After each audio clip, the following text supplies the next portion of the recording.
करता हुआ चला आया। दामा ने क्या देखा कि सामने ही सुंदर से झूले पर भगवान श्री राधा कृष्ण विराजमान थे। वो दामा अपने घर से एक मटकी में माखन भर के लाया था। दामा ने वो माखन भगवान की ओर बढ़ाया, भगवान भोग लगाइए, आपके लिए मैं लाया हूं। भगवान ने कहा राधा रानी को, राधा पहले इसका भोग आप लगाएं, जब आप इसका भोग लगा लोगे तो ये मेरे लिए प्रसाद बन जाएगा, भोग लगा लीजिए। राधा रानी ने उसमें से माखन निकाला, भोग लगाया और फिर कृष्ण को खिलाया। इस तरह राधा कृष्ण लीला रचाते हैं गोलोक में। लेकिन ये बात दामा को नहीं सुहाई, और जब दामा को ये बात नहीं सुहाई तो दामा क्रोध में आ गया। दामा ने भगवान कृष्ण से कहा, भगवान ये राधा आपकी प्रेमिका बन बैठी है, ये कोई माता नहीं है, इन्हें हटाओ यहाँ से। भगवान कृष्ण ने कहा, दामा राधा मेरे प्राण हैं, ये साधारण नहीं, मेरे प्राण हैं, ये समझो, इनका भी भजन करो, तभी मैं तुम्हें प्राप्त होऊंगा। दामा से ये बात कही, दामा फिर भी नहीं माना। भगवान विश्राम करने के लिए चले गए। अब दामा कहने लगा कि मुझे भगवान से मिलना है, भगवान से मिलना है मुझे। दामा भगवान से मिलने के लिए भगवान के शयन कक्ष में चला गया और द्वार पर पहरेदारों को छोड़ गया कि कोई भी भीतर आने न पाए, राधा रानी भी भीतर न आने पाए। जब कह दिया तो दामा तो मिलने गया कृष्ण से, लेकिन तभी इतने में राधा रानी आ गई। कृष्ण का नाम लेते लेते द्वार खोल दिया गया, राधा रानी भीतर प्रवेश करने लगी। इतने में ही वो दामा कृष्ण भगवान से मिलकर बाहर लौट आया। क्रोध में आ गया, राधा रानी से कहने लगा, अरे श्री राधा रानी आपने ये क्या कर दिया, मैंने मना किया था कोई मत आना जब मैं प्रभु से मिलने आऊं, लेकिन आप फिर भी आ गई। राधा रानी आपने एक देवी होते हुए भी मानव जैसी लीला की है, मैं आपको श्राप देता हूं कि आप धरातल पर जाओगी और मानव लीलाएं रचाओगी। दामा ने श्राप दिया राधा रानी को जो गोलोक में रहती हैं। राधा रानी ने सुना और आंखों में से आंसू निकलने लगे। भगवान कृष्ण बाहर निकल आए। भगवान कृष्ण ने कहा, अरे दामा तू बावरा है क्या, तूने किसको श्राप दे दिया, मेरी राधा को? राधा के बिना मेरी जिंदगी व्यर्थ है, मेरा जीवन व्यर्थ है, तूने मेरी राधा को श्राप दे दिया। ये स्वयं लक्ष्मी है दामा, स्वयं लक्ष्मी, तूने ऐसा क्यों कर दिया दामा, क्यों कर दिया? तभी भगवान ने लीला दिखाई कि देख दामा देख, जिस राधा को साधारण समझ रहा है ना, उस राधा की वजह से संसार में सृष्टि में प्राणवायु फूक जाती है, प्राणवायु चलती है उस राधा की वजह से, और तूने राधा को श्राप दे दिया। देख, यदि तू कृष्ण कृष्ण कहता है तो एक सूखा पेड़ भी सोने का हो जाता है, तू कृष्ण कृष्ण कहता है तो सूखी नदी भी जल से भर जाती है, लेकिन यदि तू राधा राधा कहता है ना तो एक मरे हुए जीव में भी प्राण आ जाते हैं। यदि तू फिर राधा राधा कहता है तो वो जीव सुंदर नर्तन प्राप्त कर लेता है, और तू यदि हर वक्त राधे राधे कहता है तो वही जीव जो कभी मृत पड़ा था अब वही जीव देव स्वरूप प्राप्त करता है और देवलोक में प्रस्थान कर जाता है केवल राधे के नाम से। लेकिन तूने राधे को श्राप दे दिया। अच्छा नहीं किया दामा, पर अब क्या किया जाए, श्राप दिया है तो भोगना भी पड़ेगा। ये बात दामा ने सुनी, सब कुछ प्रत्यक्षतः देख लिया। अब दामा रोने लगा। भगवान बोले, दामा तूने राधे को श्राप दे दिया, लेकिन मैं भी यहाँ नहीं रहूंगा, मुझे भी जाना पड़ेगा। श्री राधा रानी से भगवान ने कहा, राधा तुम्हारे बिना एक पल नहीं रह पाऊंगा मैं यहाँ, लेकिन मजबूरी देखो मेरी कि मुझे तुमसे दूर 5 वर्ष रहना पड़ेगा। चूंकि तुम्हें अभी जाना पड़ेगा धरा धाम पर, तो तुम चली जाओ, तुम्हारे बिना रह तो नहीं पाऊंगा, लेकिन एक एक पल मैं तुम्हारा ध्यान करूंगा गोलोक में बैठकर। और राधा जब तुम 5 वर्ष की हो जाओगी तब मैं उस धरातल पर अवतार लूंगा, परेशान मत होना। राधा रानी रोने लगी और रो रो कर बोली, भगवान कैसे जाऊं, कैसे जाऊं, लेकिन अब श्राप है तो जाना तो पड़ेगा। पर भगवान याद रखना, मैं प्रण करके कहती हूँ, जब तक आप धरती पर अवतार नहीं ले लोगे तब तक मैं अपने नेत्रों को नहीं खोलूंगी, मैं किसी और को देखूंगी ही नहीं, सबसे पहले मैं आपका ही दर्शन करूंगी धरती पर। राधा रानी ने ये कह दिया। और आज वही राधा कृष्ण अब अलग अलग होने लगे। दामा भी पृथ्वी पर आ गया। भगवान ने अपने कुछ देवताओं से कहा कि तुम भी जाओ और नर लीला रचाओ, क्योंकि मैं भी आने वाला हूं, जाओ। भगवान ने देवी देवताओं को भेज दिया जो ब्रज क्षेत्र में पैदा हुए। इधर श्री राधा रानी अब भगवान के चरणों में शीश नवाकर चलने लगी पृथ्वी की ओर। वो राधा कृष्ण जिनका अनुपम प्रेम है, जो दो तन और एक प्राण है, वही राधा कृष्ण अलग होने लगे। वो गोलोक धाम से श्री राधा रानी अब धरातल पर आई, और जब धरातल पर आई तो उसी कमल में वो सवार थी, और वही कमल जाकर लग गया वृषभानु जी की कमर से। और जैसे ये लगा, उन्हें पता चल गया कि ये राधा रानी मेरी पुत्री बनकर आई हैं, मुझे इनका भरण पोषण करना है बहुत प्रेम के साथ, और जब ये बड़ी हो जाएंगी तो इन्हें भगवान कृष्ण को सौंप देना है। राधा रानी जब से प्रकट हुई बरसाने में, तब से सुंदर बधाइयां गाई जाने लगी, सुंदर नजारा दिखाई देने लगा राधा रानी के बरसाने का, बहुत सुंदर नजारा। कहते भी तो है ना, जब राधा रानी प्रकट हुई तो सब देवी देवताओं ने पुष्प वृष्टि की, सुंदरतर मंगल गीत गाए सभी ने, और हर कोई गा रहा था, लाडली अद्भुत नजारा तेरे बरसाने में है,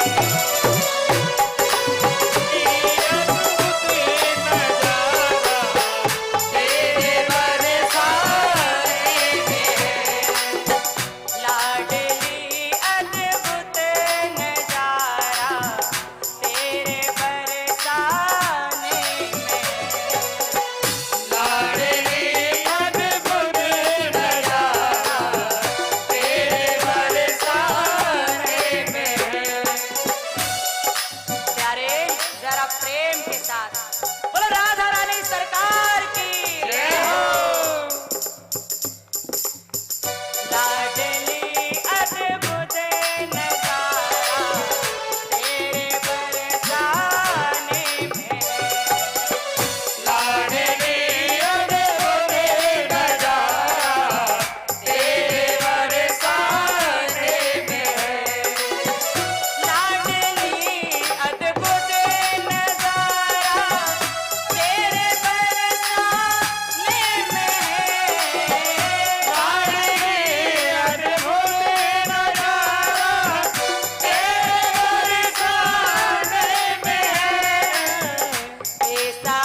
ब्यादा कटेगी, और राधे राधे नहीं बोलोगे तो ब्यादा नहीं कटेगी, ध्यान रखना।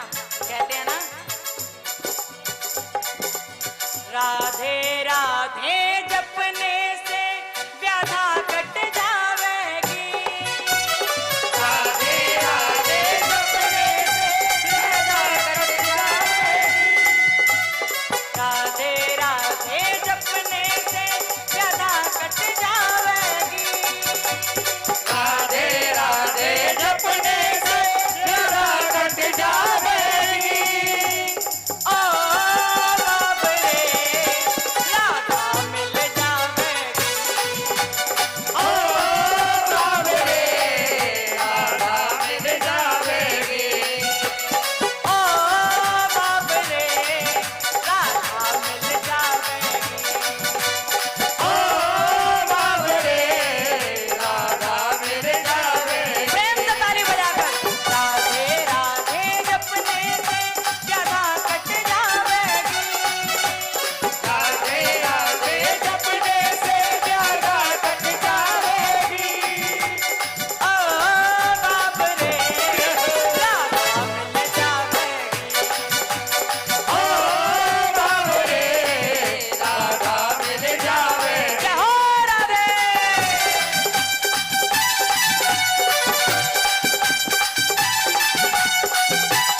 से बोलते रहे। राधा अनमोल जाके श्याम है प्यारे, राधा अनमोल जाके श्याम है प्यारे, राधा अनमोल जाके श्याम है प्यारे, ओ राधा अनमोल जाके श्याम है प्यारे, ब्रज में विराजे हैं ये बुद्धि सवारे, ब्रज में बिराजे ओ पीर हमारे, ब्रज में विराजे हैं ये बुद्धि सवारे, ब्रज में सवारे ओ पीर हमारे, प्यारी प्यारी नजरों से तेरी ओर निहारेगी, प्यारी प्यारी नजरों से तेरी ओर निहारेगी, प्यारी प्यारी नजरों से तेरी ओर निहारेगी, प्यारी प्यारी नजरों से तेरी ओर निहारेगी, ओ बाबरे राधा मिल जाएगी, ओ बाबरे राधा मिल जावेगी, ओ सांवरे राधा चली आवेगी, ओ बाबरे राधा मिल जावेगी। जय हो राधा रानी।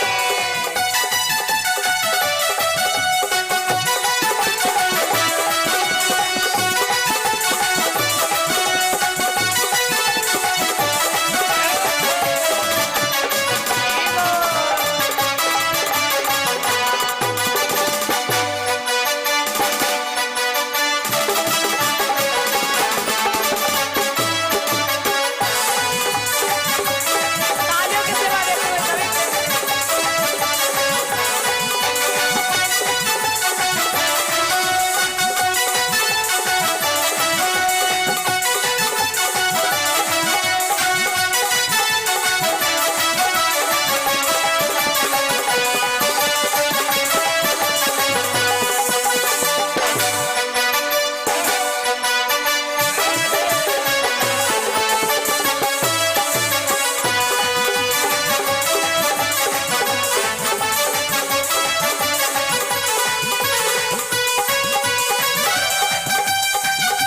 जय हो राधे।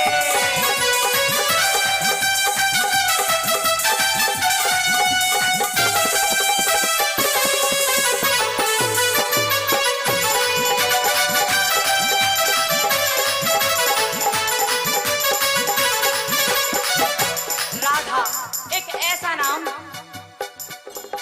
यदि उस नाम को कोई भजता रहे, भज ले, ध्यान कर ले, तो उसे कृष्ण झट से मिल जाए। राधा एक ऐसा नाम, एक ऐसा नाम राधा जो हर प्रकार के पाप और कष्टों को मिटा दे, वो है राधा।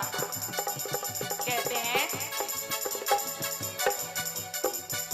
कष्ट मिटाती और पाप हटाती, कष्ट मिटाती और पाप हटाती, कष्ट मिटाती और पाप हटाती, कष्ट मिटाती और पाप हटाती, दुनिया दीवानी आके गुणगान गाती, दुनिया दीवानी जाके गुणगान गाती, वो जपले इसको जपने से जिंदगी तर जावेगी, जप लो इसको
श्याम।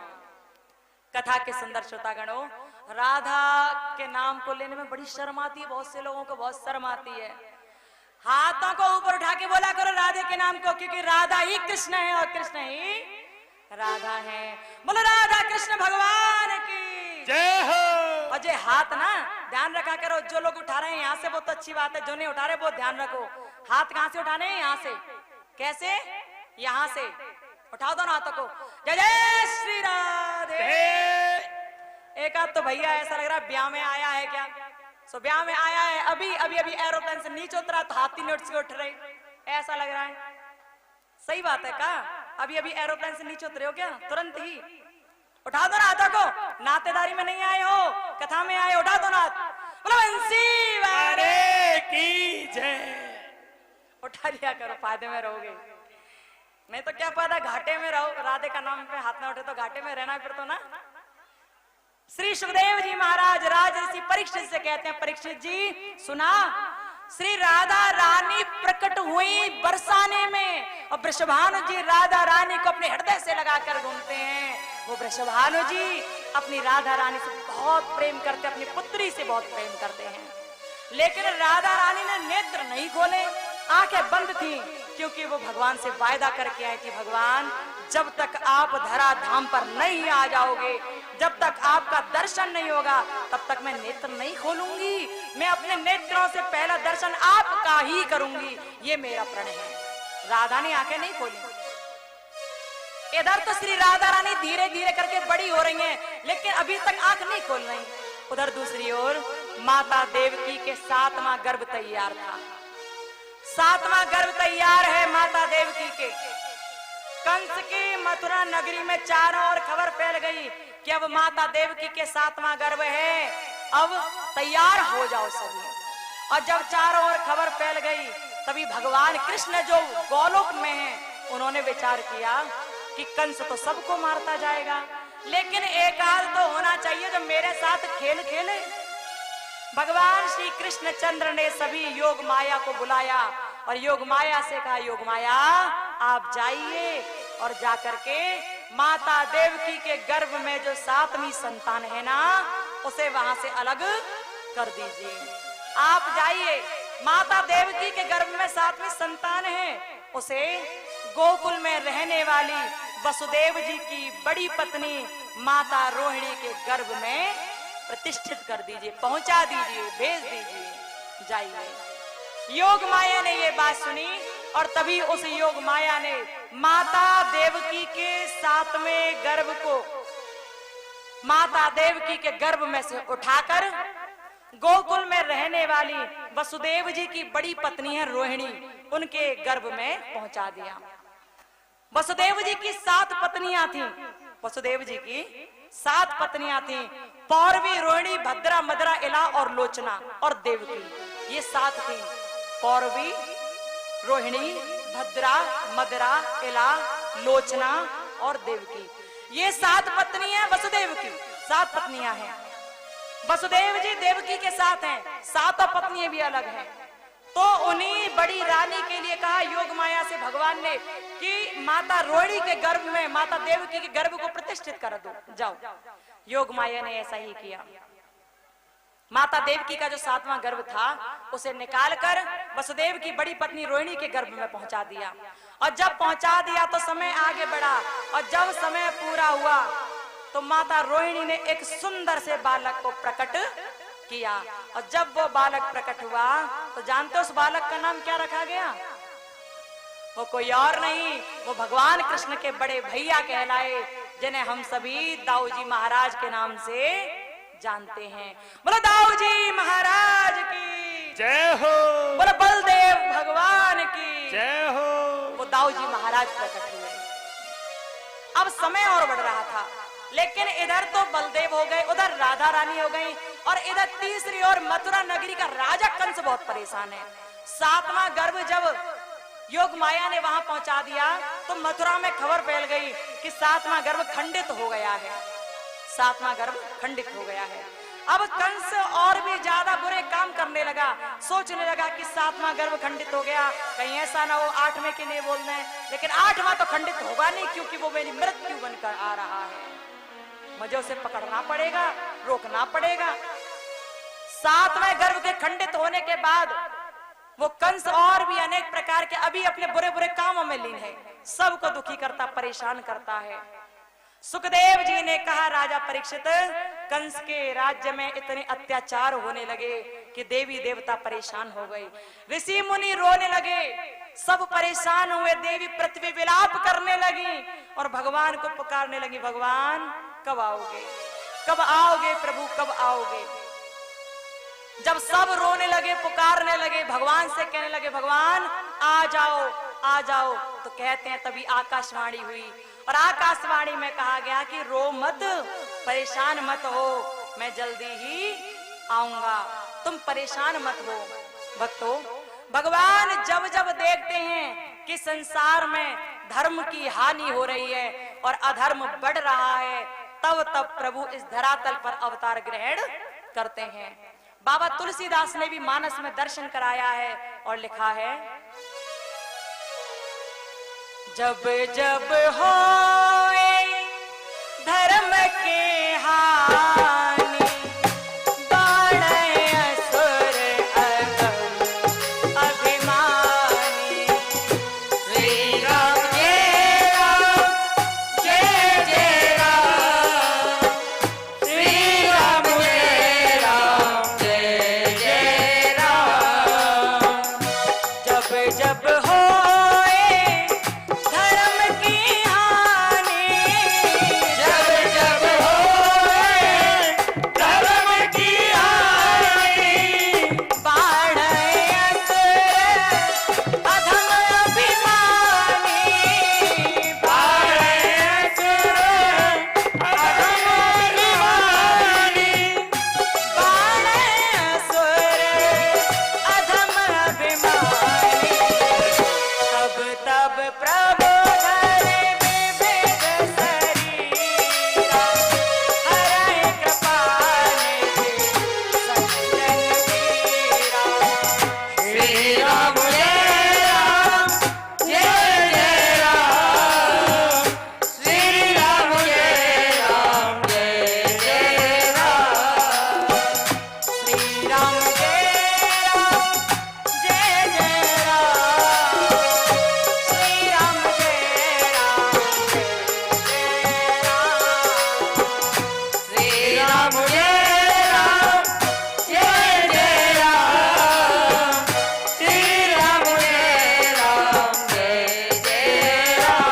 भगवान ने कहा कि जब जब इस संसार में धर्म की हानि होती है और अधर्म बढ़ता है, तब तब प्रभु अपने भक्तों के हित के लिए अवतार ग्रहण करते हैं। भगवान किसके हित के लिए अवतार लेते हैं? विप्रधेनु सुर संत हित लीन मनुज अवतार, निज इच्छा निर्मित प्रभु माया गुण गोपाल। भगवान अवतार कब लेते हैं, किसके हित के लिए लेते हैं? विप्र यानी कि ब्राह्मण, धेनु यानी कि गाय, विप्र धेनु सुर यानी कि देवता, संत यानी कि संत महात्मा। विप्र धेनु सुर संत हित लीन मनुज अवतार, मनुष्य का धारण करते हैं, मनुष्य का रूप धारण करते हैं भगवान जी। भगवान ने भी तो गीता में उपदेश देते हुए अर्जुन से कहा, अर्जुन यदा यदा हि धर्मस्य ग्लानिर्भवति भारत अभ्युत्थानम् अधर्मस्य तदात्मानं सृजाम्यहम् पवित्राणाय साधूनां विनाशाय च दुष्कृतां धर्म संस्थापनार्थाय संभवामि युगे युगे। अर्थात जब जब इस संसार में अधर्म बढ़ता है और धर्म की हानि होती है, तब तब मैं इस संसार में अवतार लेता हूँ और दुष्टों का नाश करता हूँ।